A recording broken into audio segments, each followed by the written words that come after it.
And we're live. Okay. Well, good morning, everyone. What a pleasure to be here with this fantastic, distinguished panel. I know I speak for the majority leader and myself. We are just so fortunate to have these four extraordinary women from Westchester here for our Women's History Month 2022 celebration, really, a celebration and acknowledgement of the challenges of COVID on our institutions in our community and on the women who lead them. And we want to hear from them. But let me start off by saying I'm Shelley Mayer, state senator from the 37th Senate District, which currently goes from the Bronx to Bedford, most of the Sound Shore, the eastern side of Westchester. It's my honor to be here with my leader and my friend and my fellow Yonkers resident, the fantastic and indomitable leader of the Senate, State Senator and Majority Leader Andre Stewart Cousins.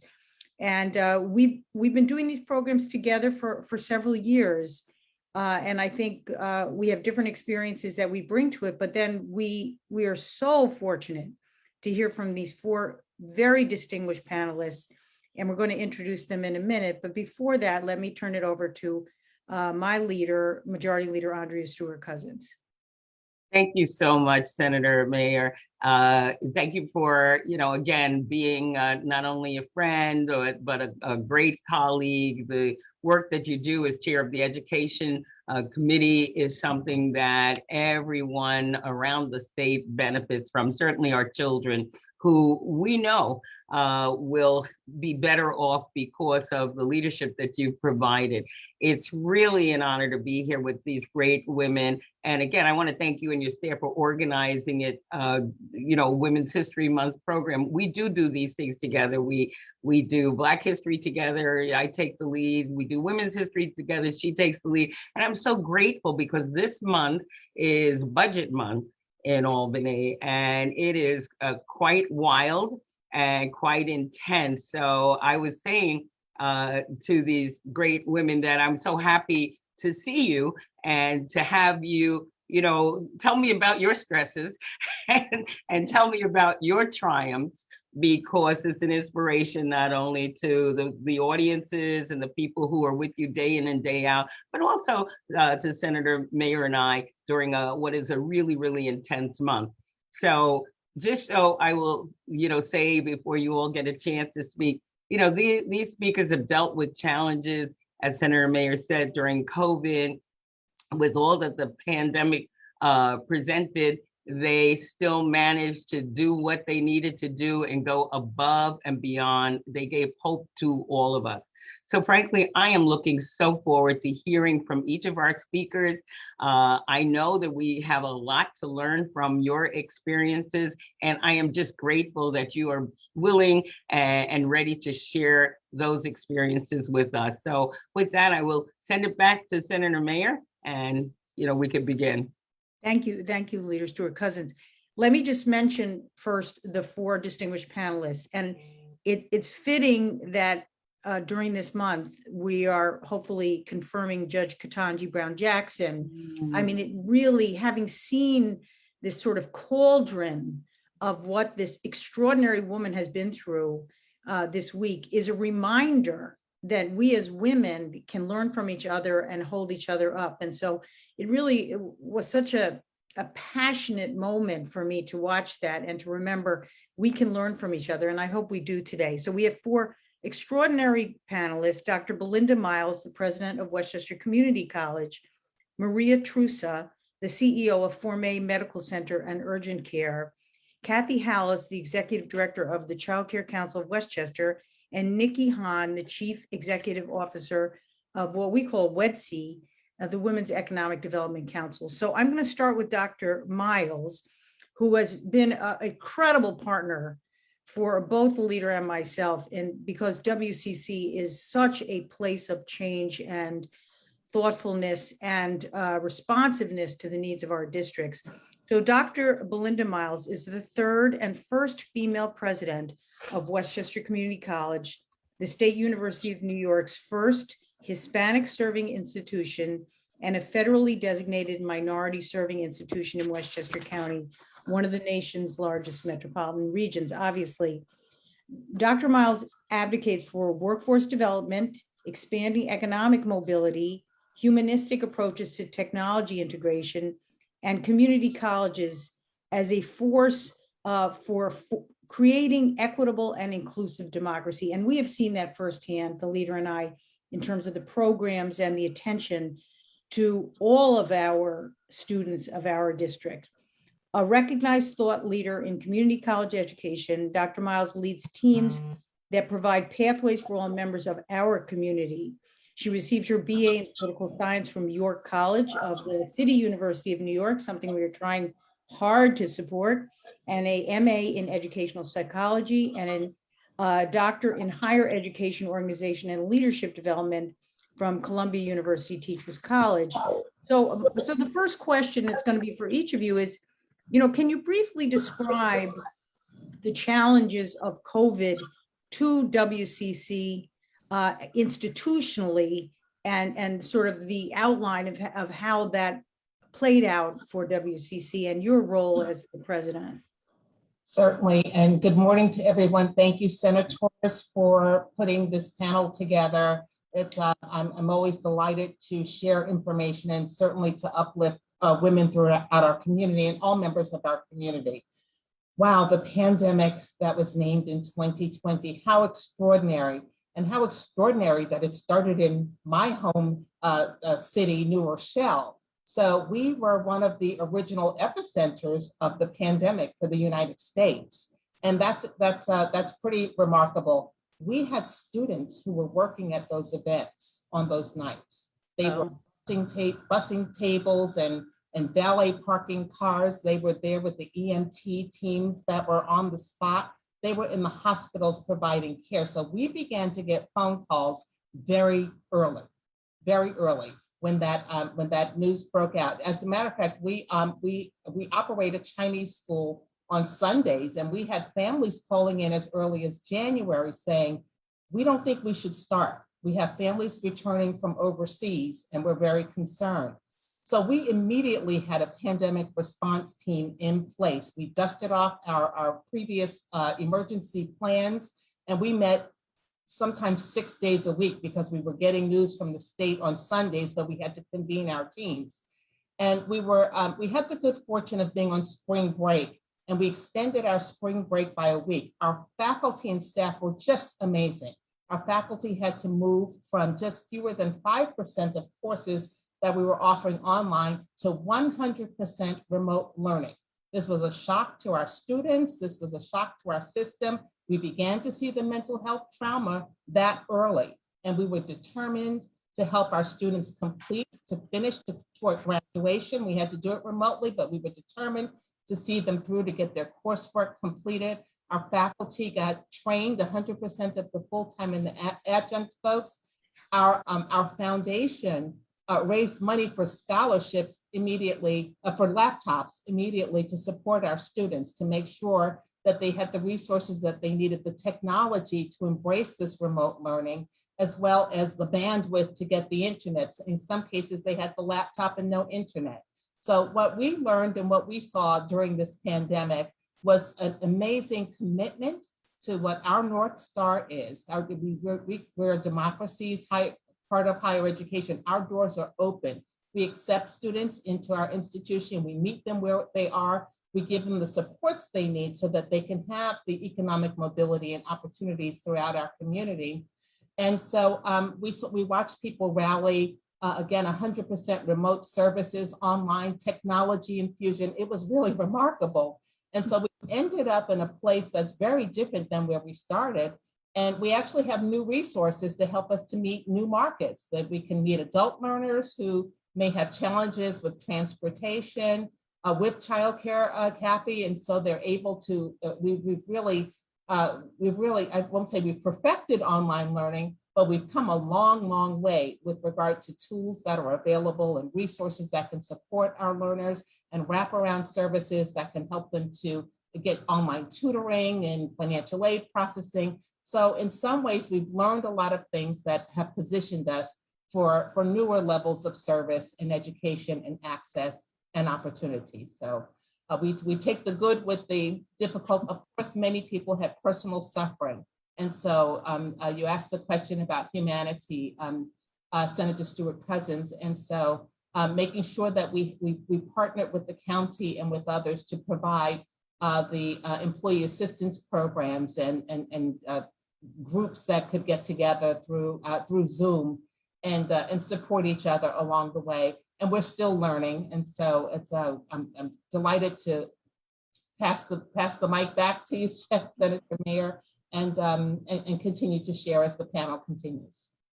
Thank you so much. Thank you. That's a wonderful start to our conversation. I pass it to you, Andrea, to introduce Maria Trusa.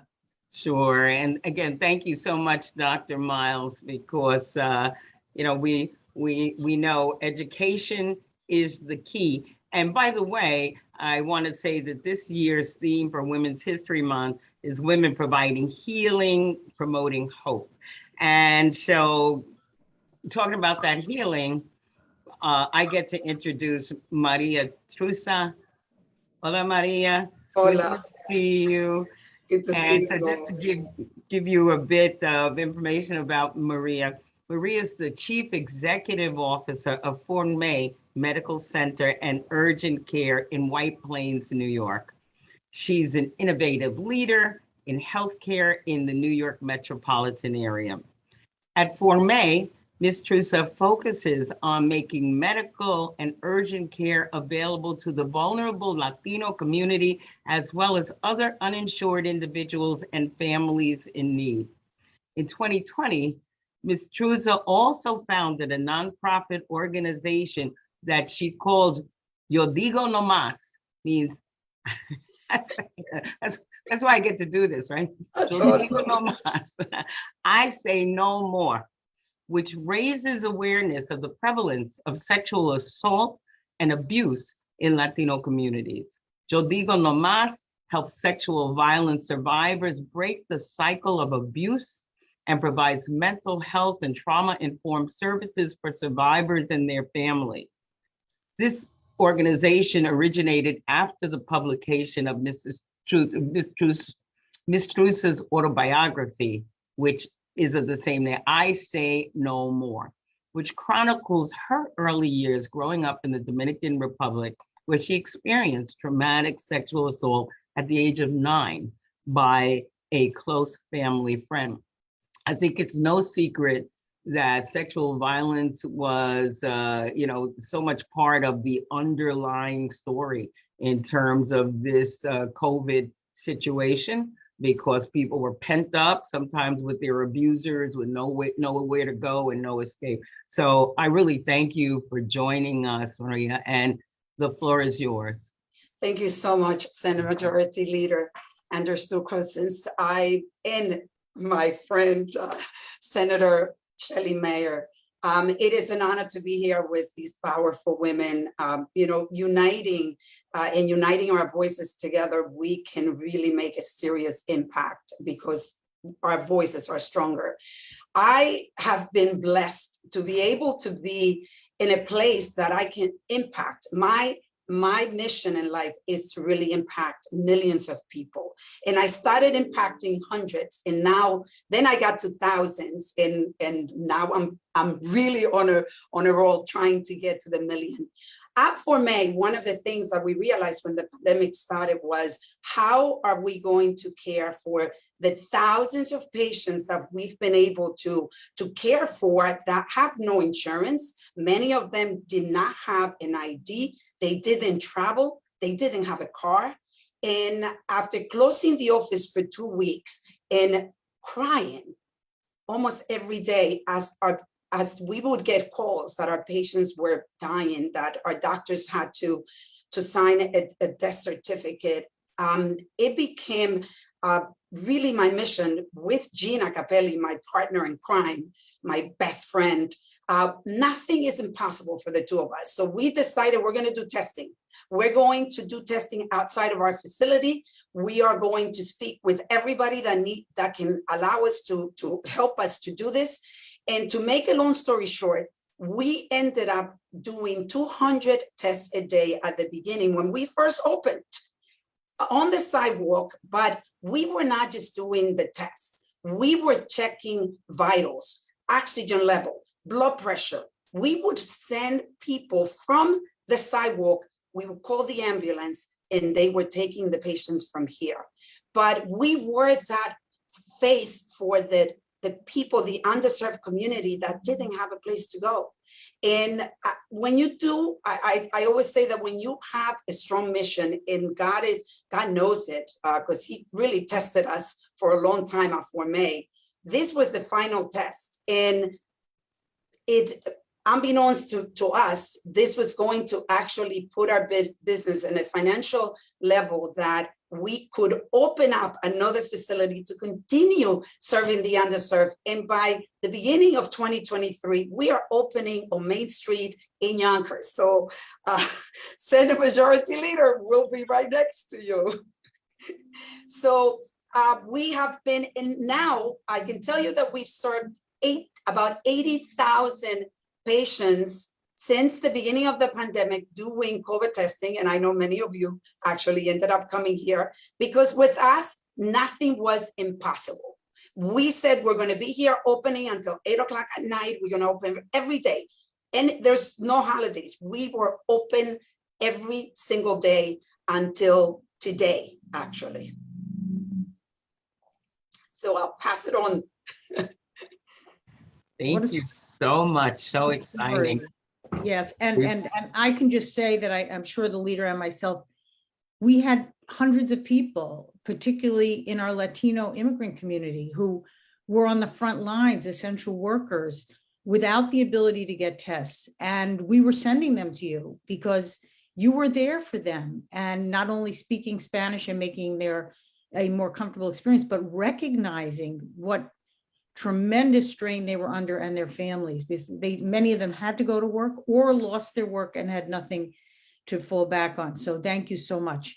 Now it is my honor to introduce a friend of mine, Kathy Hallis, the Executive Director of the Child Care Council of Westchester. And Kathy has been Executive Director of the Child Care Council of Westchester since February of 2003, getting up there.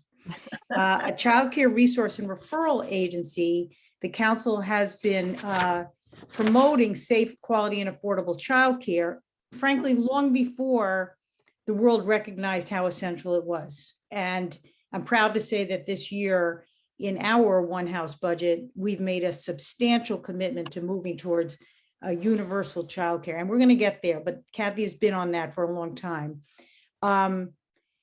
Kathy was appointed to the New York State Citizen Review Eastern Regional Panel on childcare by Speaker Hasty. She's a former board president of the New York State Early Care and Learning Council, the coordinating agency for the state network of childcare resource and referral agencies. She recently joined the Workforce Committee of the Mid-Hudson Regional Economic Development Council. And I would say I met Kathy when she was actually running a child care center for homeless children in White Plains in the early 80s, right on the ground in the church, making sure a center continued to operate and provide care in very tenuous times. But she was truly tested in COVID. So please give us your words of wisdom, Kathy. Oh, well, thank you very much. I feel very privileged to be here, and I hope Majority Leader and Senator that this serves as a little interlude for you from the budget process. But keep fighting. You're doing great on behalf of all the issues that we care about. So, oh boy, childcare. So, the pandemic landed on childcare pretty quickly and very hard. And it was interesting because my board of directors had just passed a strategic plan, which was completely irrelevant. 2 weeks after it was adopted, we kind of put it away. And I said to my staff, I said, I have two goals. One is that we are going to figure out how to do whatever it's going to take to keep childcare businesses alive during this time. And I'm going to work really hard to keep you all employed. but that's going to require everybody to do things that, you know, you never dreamed of doing, that is not on your job description. And so operationally, we were pretty unrecognizable from, you know, pretty quickly. We were calling every program every day, and there were like 700, not every day, I'm sorry, every week. There were 700 of them to find out who was open, what did they need, who was accepting children. We became, I think, a good place for childcare businesses to figure out what they were supposed to be doing with regard to you know, interpretations of what the CDC was saying and in the state health department, because in the early days in particular, there was a lot of confusion about how to take care of children, you know, safely.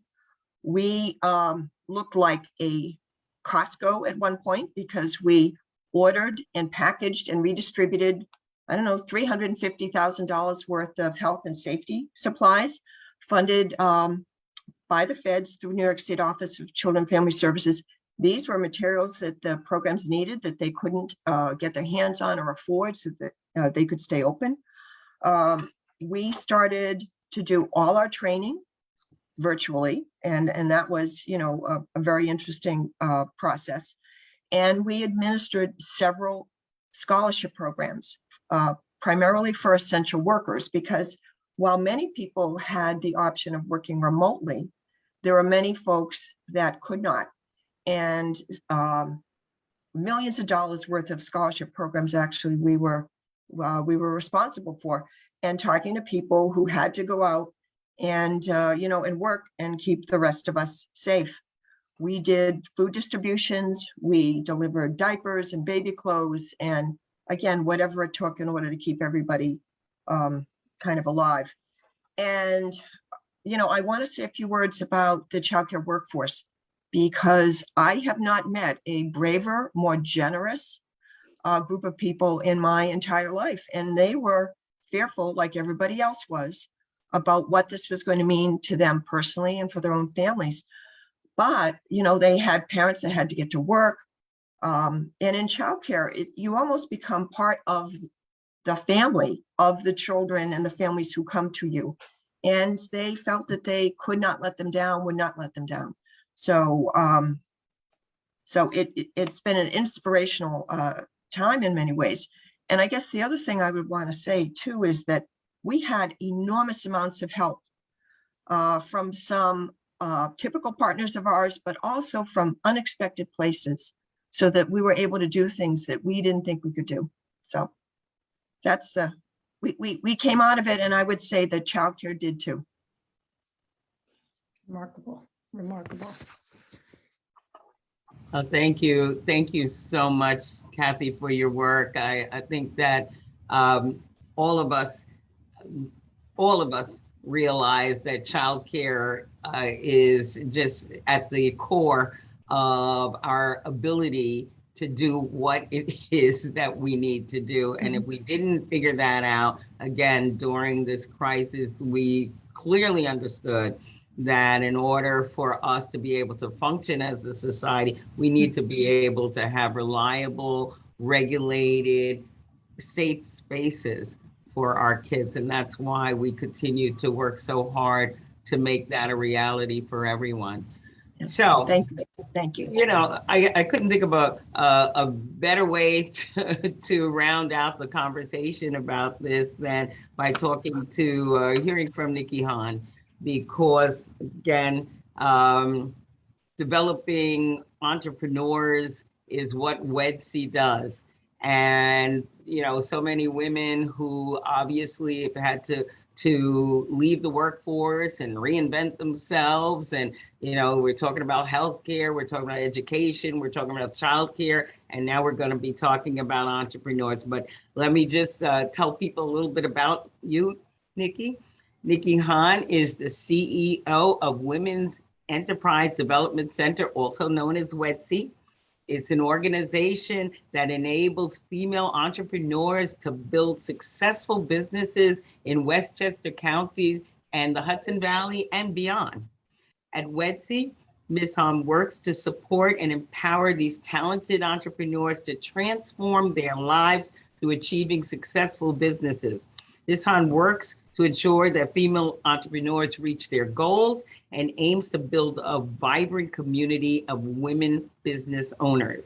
Ms. Han has previously worked with Volunteer New York, where most of us met you, developing corporate and social responsibility programming for local business leaders. She's actively involved in many community initiatives, including serving as president of the Junior League of Westchester County. Thank you so much, Nikki, for sharing your expertise with us. The floor is yours. Thank you so much for having me and for that warm welcome and introduction. Thank you to both of you. I'm honored and grateful to be a part of this esteemed panel. So the Women's Enterprise Development Center, we are a small but mighty nonprofit.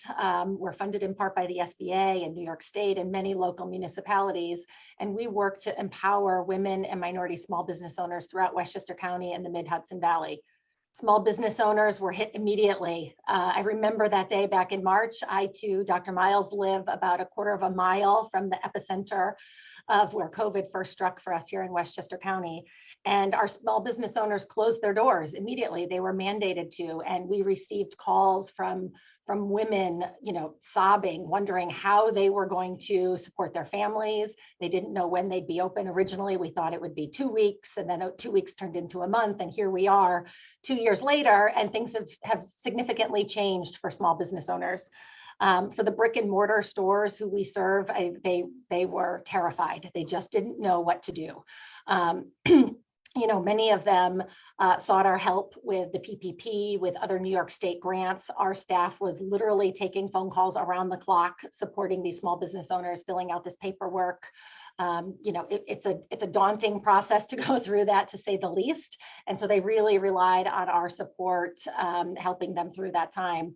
We also had just started the week before everything shut down. We had just started our 60-hour entrepreneurial training program in Spanish. That's our core programming to help business owners get up and running. A lot of our Spanish-speaking clients run their business from their phone. They don't have laptops or access to technology. We often do those courses in, actually, we have been at WCC, thank you, Dr. Miles, and other libraries. We often host in computer rooms across the county. So we immediately had to pivot. We spoke to all of them. We secured grants to purchase Chromebooks for all of them. I distributed them personally, meeting our small business owners in parking lots across the county so that they could get these laptops in their hands. We did technology training and started using Google Suite so that all of them could understand how to do it. We could continue the class with no downtime. I'm really proud of our staff. I think prior to the pandemic, nonprofits aren't known for being particularly technologically savvy. We pivoted too internally. We went from working completely in the office Monday through Friday, often on Saturdays, running courses to accommodate our small business owners, to working completely remote. We purchased new laptops, had them here within a few days, had everyone up and running. And that's no small feat for a small nonprofit with little funding and little staff. But we did it very quickly. I think what's really special about our organization, and I'm sure all of the other organizations on here, is that nonprofit leaders don't get paid the big bucks to do what they do. They do it because they believe in the cause. It is near and dear to their heart, and they work tirelessly to support the communities they serve. And I feel incredibly proud of our staff. They just rose to the occasion like I had never seen before. Many of our employees, in fact, almost all of them, are moms themselves. And so thinking about childcare, I'm a mom of 4 children, and I remember what it was like with remote learning, managing remote learning. I set all these timers on my phone so my kids wouldn't miss their Zooms, and managing work and taking phone calls from clients. And it was such a crazy time. And I feel so proud that we've come out the other end. We've helped our clients secure more than $2 million in capital this past year. We've created more than 110 jobs throughout Westchester County. We have new businesses starting despite this very difficult economic situation that they're all facing. There's still, I think, an incredible amount of work to be done for all of us in the communities we serve, but I'm excited and I'm energized, and I think we've gained some traction, and there's a lot of talk around the work we're doing and how women are at the forefront of building on that work. So I'm excited about the work ahead, proud of what we've accomplished, and really grateful to be a part of this conversation today. So thank you. Thank you so much, Nikki. Really, I'm just going to ask the first question because it's quite striking hearing the four of you come out of this very trying time where you were leaders and you had to pivot. You had to make sure your staff remained motivated. You had to deal with very conflicting regulatory advice daily, if not, all the time. And you came out of it all with this very sort of positive view that you're exhibiting here today, that not only did you learn something personally, but your institutions, in fact, you gained some institutional knowledge as well. But I am interested in the personal part of it. You're all conveying this very positive, remarkable resilience, which is why you're leaders. But it'd be interesting because we deal with women for whom it wasn't as easy to come out strong on the other side. And I wonder, thinking of you, Dr. Miles and Maria, all of you, Kathy and Nikki, sort of what were the sources of keeping you positive in the very trying times and using it as a transformational moment for your institutions? Whoever wants to jump in there. Dr. Miles, you want to go first? Sure, I'll jump in. I'll share with you that I grew up in a faith tradition that sang songs like, I'm so glad trouble don't last always. And so being able to think about, getting through to the other side of this thing, this tough thing that I'm facing. And none of us are strangers to setting a goal and climbing a tough mountain. You get to the top of the mountain, you're at the bottom of the next one. So we have that kind of fortitude. Thank goodness for the sacrifices and commitments of those of our ancestors who created ceilings that became the floors on which we could start. So, and then the other reality is thinking about the mission-based work that we face, helping people, helping students, watching them be traumatized and feel as though their dreams were shattered, and saying to them, yes, you can, we will help you. You cannot give up. This community needs you. We will support you. And yes, doing so in the face of personal trauma. And I was out there with those essential workers. I was a caregiver during the pandemic to both my mother and my husband. And those were very difficult times. Those are the things that help you remember what you're fighting for every day when you're out there doing this work. And this is the time where leadership does matter. You don't give up and have flailing arms. You think about, what can I control here? What can I do? How can I help those organizations that are sending out all of that information? We have a role to speak truth to power and say, here's what it looks like on the ground. And here's how we can shape some steps to take that can help others to advance. And so keeping the main thing, having the courage of your convictions, and be willing to stand up and say, we need a path forward. There are others who had to forge paths where there was no direction, no compass. And look at all the tools we have. There's technology, we could communicate, we could uplift each other. And so this became more essential than you can realize. And you know what? We're doing it. We can look back, again, my soul looks back and wonders how I got over. Well, it's hard work. We had to show up and we had to put our heads together, and also take it for leaders to step aside and let other voices come to the core.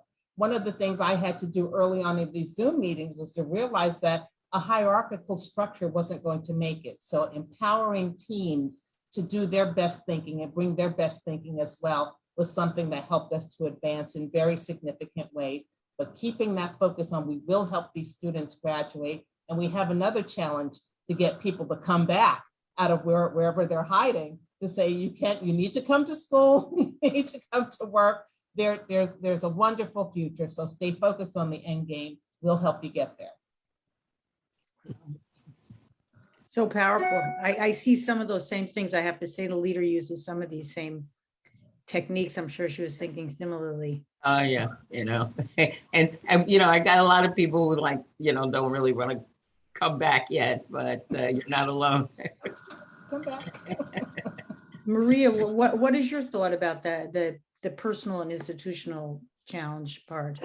I'm somebody that is very focused on taking care of me first And I know that this is something that we sort of have to, many of us learn. I learned it through the hard times, but I realized that the frame that I created for myself every day, the way that I showed up, I was already centered, that I was already focused. I am very big into working out, so I make sure that I continue my daily routines that at the same time encourage my staff, our staff at Fort May to do the same thing. And taking care of yourself, then taking care of your staff, then the staff is able to take care of your patients with love, kindness, and respect. This is something that throughout the pandemic, these are my core values. These are my life core values, which we've instituted into Fort May. And if you look at our website has those core values, but it starts with the leader. So these were times where we really had to show up with always thinking of the mission and the values of love, kindness, and respect. And we would go out of our way for our staff, our way for our patients. But many of you have been here. I hear this throughout. Whenever I speak anywhere, they say, your staff was amazing. Your staff is amazing, but starts with the leader. Gina and I are totally kind and respectful to each other. Then we pour that into our staff pours it into our patients. And it became more important than ever in teaching our staff. I have a lot of Latinas pretty much to work at Fort May. You have to be bilingual. And this is a staff that has had a lot of trauma. This is, this is a community that I'm trying to impact and change what I call the silent pandemic of sexual abuse. I see that in my own staff, and I'm very trauma sensitive. So all of those values together with the trauma sensitivity, and we were going through trauma together because the pandemic is a trauma for all of us. So love, kindness, and respect, pouring it into the world. Wow, that's wonderful, wonderful, wonderful analogy. Okay, Kathy, we turn to you.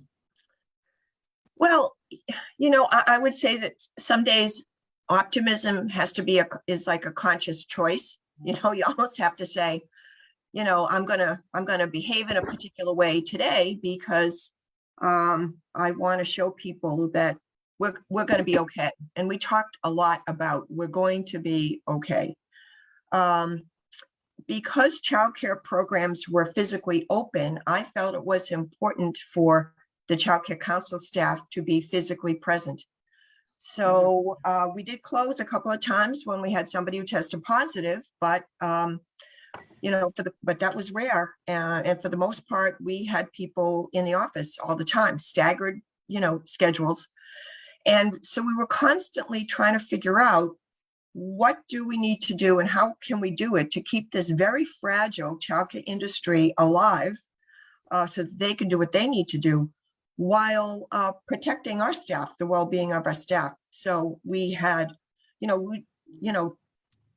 I believe in conversation anyway, but we increased all of that, and we had folks from the Department of Health come and talk to our staff to allay their fears and to help us come up with the best procedures for our organization that would allow us to do what we needed to do, but still, again, protect the staff. We gave our staff more time off. Most of them have young children too, and they were struggling with juggling the, crazy schedules that everybody was dealing with. And so we were extremely flexible in that regard. But I would say one of the things too that continued to sustain people is everybody who works at the council has relationships with childcare businesses on the ground.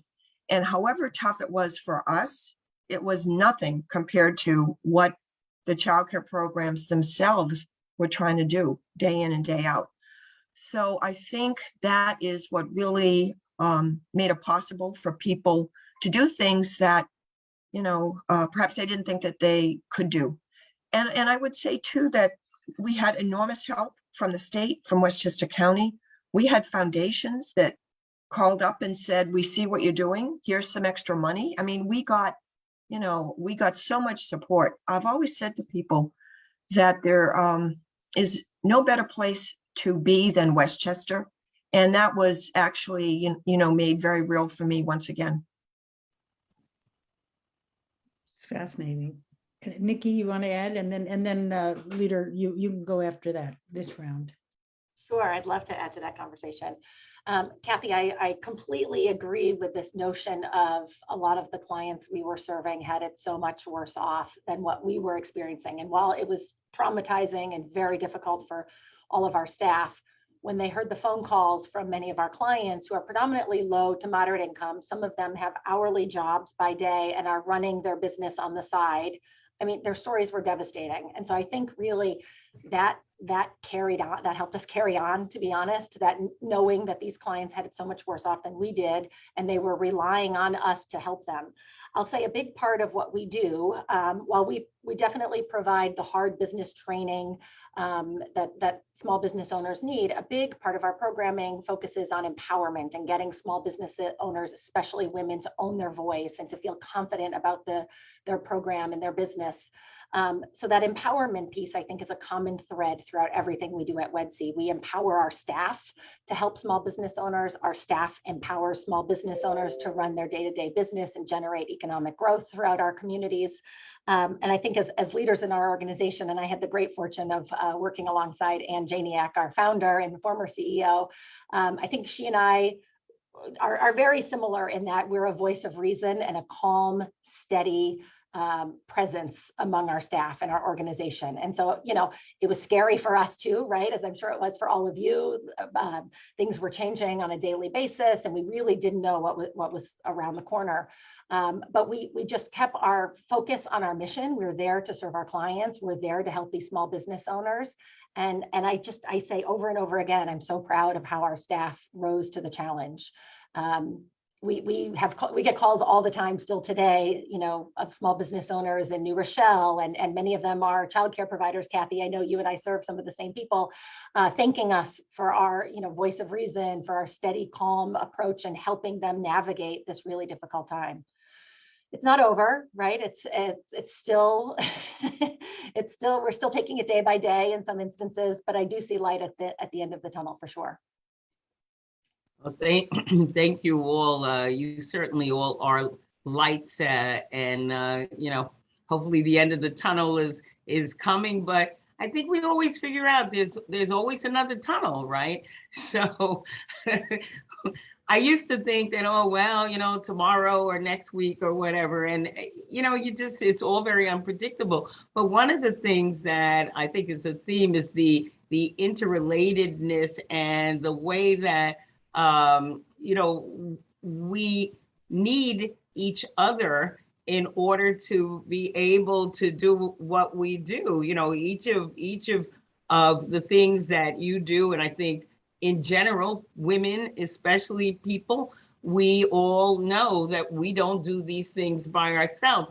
And I think we're inspired by the things that kept you going, the faith and the self-care and optimism, and, you know, having confidence. And I guess I was just wondering, and some of you touched on it, but like, what shocked you the most about this whole situation? You know, what shocked you the most? Where did your help come from? This unexpected, all of a sudden, you know, aha moment, like, okay. And then all of a sudden there was a help or a hand. Where did that come from that you weren't expecting? What did you learn? And where'd your help come from? I'll go. So the thing that shocked me the most was that there was not a lot of support for our community. I was like calling places, can you take care of our patients? I was trying to send patients to get tested at White Plains Hospital, but they have their own White Plains physicians group. I couldn't find testing for our patients. And to me, that I was like, and the challenge is that our Latino community, they thought it was just a cold. I get this every year, Miss, it's just a cold. They would show up here and with the whole family sick, but it was just a cold. So Wow. the testing, and then when they would go and call, like I was calling the Department of Health, trying to figure out where do they go, but there was no menu in Spanish. And I know that there was chaos, but I think it did take too long for that to happen, where the menu in Spanish was available. And then the thought of having to have a card, you have to drive to get tested. To me, I was in shock. I felt completely lost. I remember my son, I was crying with my son, and he said to me, Mom, you crushed the limitation game. That's your game. So what are you going to do about it? And that's when I called Gina and I said, look, we have to figure this out. We cannot continue with this situation the way it is. So we were like, where are we going to find all these people to help us? We have been doing internship programs with a lot of the colleges. And I ended up calling everyone, the medical assistant school. To make a long story short, we had 12 interns that came to help us. And we had people donating the PPEs because it was Gina and I, we couldn't get help. You know, we are a for-profit organization with a nonprofit budget then. But God is good, God is great. Right. Thank you, Maria. That's my story. Well, good, because that helps us to know, what the needs are, and certainly how we can help from a state level, to make sure that these obstacles aren't there, in other places. Thank you. Anybody else? Anything that Sure. shocked you? I was shocked by the misinformation perpetuated from even some of the highest sources of the land, we'll put it that way. And so the need to educate individuals, to make them aware of what the reality is. And so we certainly have a role to play with that in higher education, but our faith-based communities, our agencies needed to get information out to people. I was, one of the sources of strength was the incredible collaboration that happened across agencies. We worked very closely with the Department of Health. We had to work with SUNY system. We took the lead on some of the governor's initiatives at the time to make sure that higher education could function. And I would be remiss if I didn't mention the incredible infusion of resources from our federal government, who believed in our small businesses and our towns and our community and in higher education. And so I'm very grateful for the relief that was able to come to our organizations to keep us whole as a nation to the extent that we can, and now to help us to focus on how we rebuild. And so that collaboration and that spirit, I think, is to be critically necessary, because it's not just going to be my agency, my organization, my college. We're going to have to do this collaboratively. So that's inspiring as we move forward. And thank you. And thank you. I think that's interesting, because Maria, you're talking about, misinformation, people that and lack of information, misinformation. And I believe that is the thing that in the world that we're living in, we got to figure this out, because I know that is part of, no matter where we are, that is what we are fighting, a narrative that somehow suits things. And the next thing you know, people are believing it. And, this education piece is, thank you, ladies. So on you, Cass. Yeah, so I think I was shocked, and I'm still shocked that it went on this long. I like back when COVID landed, I thought, okay, by the summer we'll be fine. A failure of imagination clearly on my part, and learning to live with and function and deal with the amount of ambiguity, has been, certainly a real test. There were several waves of federal money for childcare that came to New York State, and in the absence of that money, there would not be any childcare in New York State. They would all be gone. We lost maybe 50 programs as it is during the pandemic, and some of them are some of the existing ones are still not very healthy. But again, the federal money was integral to the preservation of the sector. And now in New York State, we're poised, I think, to take some major steps for childcare. And you know, the future could not look better. And I think that has really inspired everybody who continues to work really hard to hang on. So thank you.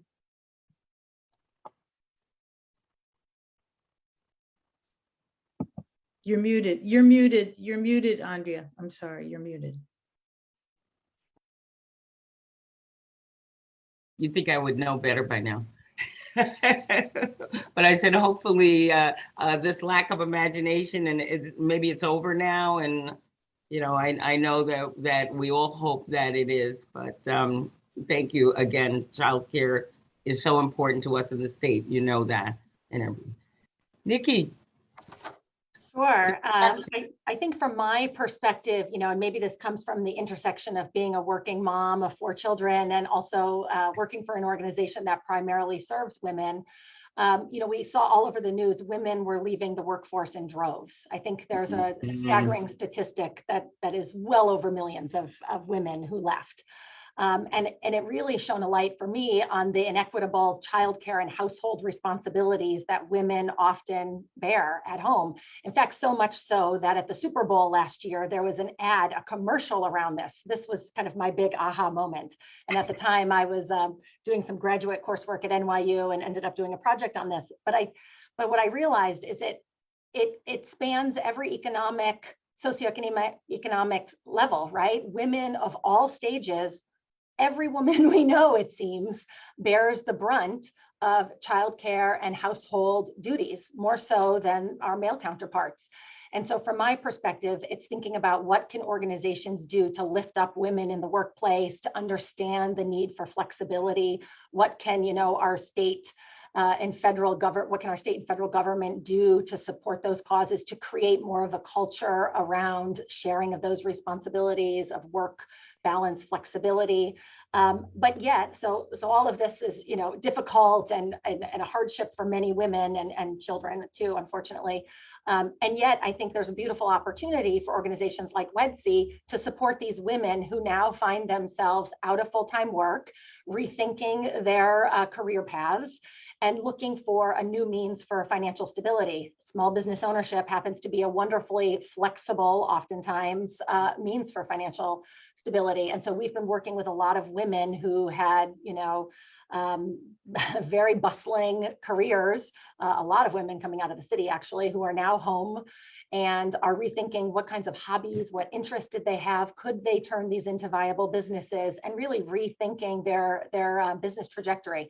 So I think while it was a difficult time and a difficult discovery for us to all, you know, really be aware of and muddle through, it also presents a bit of a opportunity, Dr. Miles, in your words, for us to think about how can we accommodate women in the workplace? What can we do in terms of our policies to support them? What kinds of small businesses are viable and a means for financial empowerment for women? So from my perspective, it was a blessing and a curse. And I'm, you know, I dealt with it firsthand. Many of our staff, they were all struggling with that. It's, you know, not going to be solved overnight, but definitely something that I'm glad we're all focusing on. Thank you so much. We just have a few minutes left. And one thing is, I suspect the vast majority, your staffs are women or a significant amount. And I'm sure that you all provided leadership and also personal support to them during this time when many of them who are not in leadership found it even more difficult than you may have yourselves. And so you know, because part of Women's History Month is to lift up our, you know, the women who are behind us, who are not yet the leaders that we all are fortunate to be. I wonder what are sort of the takeaway and your sort of closing thoughts about how we can make sure to lift up the next generation of women, and particularly reflecting the diversity of this beautiful county, as you said, this fantastic county. But I wonder if you could share some of the secrets of your success in that regard. Dr. Um, Miles. Oh, Maria, go ahead. Okay. You know, I'm very big into creating trauma sensitivity and trauma informed systems within the workplace, within the family court system, because women, unfortunately, 81% of women and 43% of men during their lifetime would have been experienced sexual assault or sexual harassment.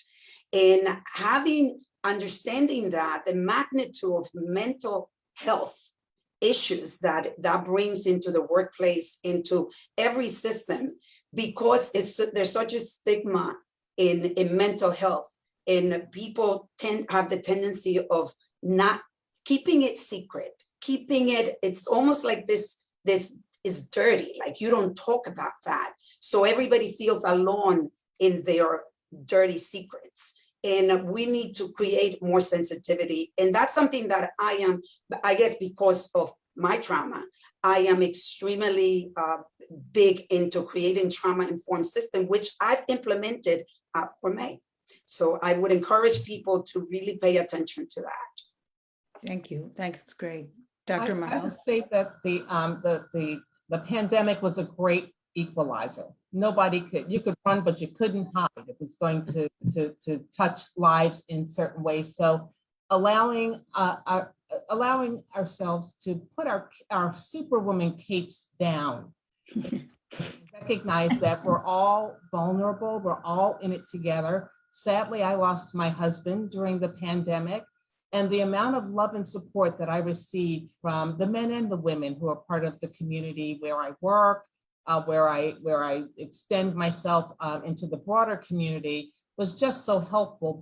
And I had to recognize that superwoman cape wasn't going to help me. So that's part of that trauma-informed community, that we all face it, and that we're stronger when we face it together, and when we can uplift each other, and we can carry as we climb and continue to meet our goals, and recognize that we can support each other even through the trauma, and we can be better as we put one foot in front of the other day by day and keep going.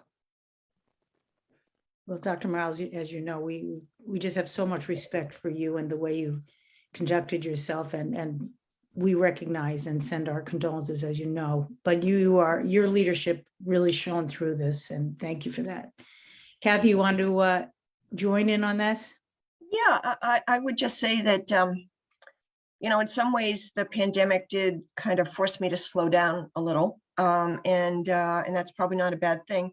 But at the council, we've created more opportunities for more of the team to participate in decision making, and that's tough for me sometimes. Not because I like power, but I like to get things done, and I'm a little impatient. And certainly to have a group process, extends the timeline. But but the benefits are clear, and I think it gives people more of a stake in the work that they do, brings out skills that maybe they didn't know they had. So I think that's something that we're going to continue to do more of. Fascinating. Okay, Nikki, you're the closer here. Sure. So funny that you mentioned that, Kathy. So I think we really focused on that a lot here. We're all so busy in a nonprofit. We wear lots of hats. We're changing light bulbs. We're writing RFPs. We're executing contracts. We do it all. And I think, and we've got that checklist, and we're trying to get things done very quickly. And it also forced us to slow down, to connect with one another. We've been doing a lot of team building. I think after 2 years of feeling really isolated, it's important for us to connect with each other. And we think about that humanity, right? We're working with clients one-on-one. They have become our family. We are a part of their families. And as a team, we really needed to slow down and double down our efforts on that. I think, I've been very fortunate to have some wonderful mentors in my professional career who told me I could do things I never thought possible. And I feel like I have an obligation And it's my mission to do that for my team too. So to slow down and to make sure that I'm really connecting with each person individually and hearing them. Many of our staff experienced tremendous loss during COVID. And so I just feel like now more than ever, that's so important. We're all mission-driven organizations. And so if, our mission is to connect with the clients we serve, and I feel like it's really important for us to be doing that internally as well. So that's been a big focus of WEDC this year. Very powerful, all of you. I'll let you close, Madam Leader. Well, I tell you, I think this was such an inspirational hour. Again, thank you so much, Senator Mayer, and your team, and of course my team was helpful as well. But to bring together these incredible examples of hope, examples of fortitude, and just examples of the resources in our communities too. Not only is this the spotlight on the incredible leadership that you provide, but I'm also hoping that people will take advantage of the community college where they can find more, who knows, interests, skills. I was a working mom who had to use childcare and needed the childcare. And while I was working and going, I went to school. And so the community college is there. And of course, we know that unless you have your health, you can't do anything. And here's Maria and Formay making, healthcare, education available to the Latino community, as well as dealing with so much of the sexual trauma that people sometimes don't even want to recognize, but yet, as you say, impact us. So Formay, thank you for what you are doing. Kathy, like what you do is, now I got 6 grandkids. I think I've called Kathy, throughout all of it. And I know Senator Mayer too, so not only did my first big political protest when I was a young mother come with begging for childcare, I cannot tell you how essential you are, and your leadership is that you make sure these daycare centers are in order, you make sure they have what they need to have, you give them guidance, the education, you tell, amazing. So again, if you're needing help in childcare, Kathy House, the Child Care Council is that way. And Nikki with WEDC, and I've had my daughter-in-law, relative, I've been involved with WEDC forever, because a lot of times women don't realize how much power we have in our ideas and our ability to change the world. And here we are with this, this amazing little engine that can, and will continue to do, making people's lives better. So I am excited. Thank you for sharing Women's History Month program with us. Senator Mayer and I have joint proclamations for each and every one of you. So if you have a place on your wall anymore, please know that, we honor you and will continue to help you in any way we can. Thank you to all of our staffs who helped put this together, particularly Rachel Estroff and Emily Lavin on my side, and the majority leader staff too, who really put together a wonderful program. And now the leader and I are off to a school that's going to be named for Justice Sotomayor. So we're right on the right path today. That's right. That's right. Celebrate great women.